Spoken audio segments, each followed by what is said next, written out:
ഈ ഒരു പെൺകുട്ടി മുഖം കഴുകിക്കൊണ്ടിരിക്കുമ്പോഴാണ് അസാധാരണമായി അവളുടെ മുഖത്ത് എന്തോ തടയുന്നത് അവൾ ശ്രദ്ധിച്ചത്. കണ്ണാടിയിലേക്ക് നോക്കി അവൾ സത്യത്തിൽ ഭയപ്പെട്ടുപോയി. കാരണം അവളുടെ ചുണ്ടെല്ലാം വികൃതമായിരിക്കുന്നു. ഭയത്തിൽ അവൾ അലറിക്കൊണ്ടിരിക്കുകയും ചെയ്യുന്നു. എന്നാൽ അവളുടെ ശബ്ദം ഒരു കോഴിയുടെ ശബ്ദം പോലെയായിരുന്നു. ശേഷം അവൾ ദേഷ്യത്തിൽ അവിടെയുള്ള ഡെസ്കിലെല്ലാം കുത്തിപ്പെറുക്കാൻ തുടങ്ങി. അപ്പോഴേക്കും അവളുടെ കാലെല്ലാം ഒരു പൂർണ്ണ കോഴിയുടെ രൂപം പ്രാപിച്ചിരുന്നു. പുറത്തുപോയ വീട്ടുകാർ തിരിച്ചു വരുമ്പോഴേക്കും അവൾ ഒരു കോഴിയായി മാറിയിരുന്നു. തിരിച്ചു വന്ന വീട്ടുകാർ മകളെ അന്വേഷിച്ചുവെങ്കിലും അവളെ കണ്ടെത്തിയില്ല. പകരം കോഴി പുറത്തു കിടക്കുന്നത് കണ്ട് അതിനെ എടുത്ത് കൂട്ടിലേക്ക് ഇടുകയാണ് ചെയ്തത്. സത്യത്തിൽ ഇതിനെല്ലാം കാരണം ഒരു മന്ത്രവാദിയാണ്. ആ മന്ത്രവാദി കൊടുത്ത മിഠായി കഴിച്ചപ്പോഴാണ് അവൾ ഒരു കോഴിയായി മാറിയത്.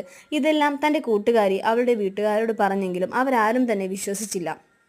ഒരുപാട് വർഷങ്ങൾക്ക് ശേഷം ഈ ഒരു പെൺകുട്ടി വലുതായി ഒരമ്മയാവുകയാണ്. അങ്ങനെ ഈ പയ്യൻ ഒറ്റയ്ക്ക് നിൽക്കുമ്പോഴാണ് അങ്ങോട്ടേക്ക് മന്ത്രവാദി വന്ന് ഇവനൊരു മിഠായി കൊടുക്കുന്നത്.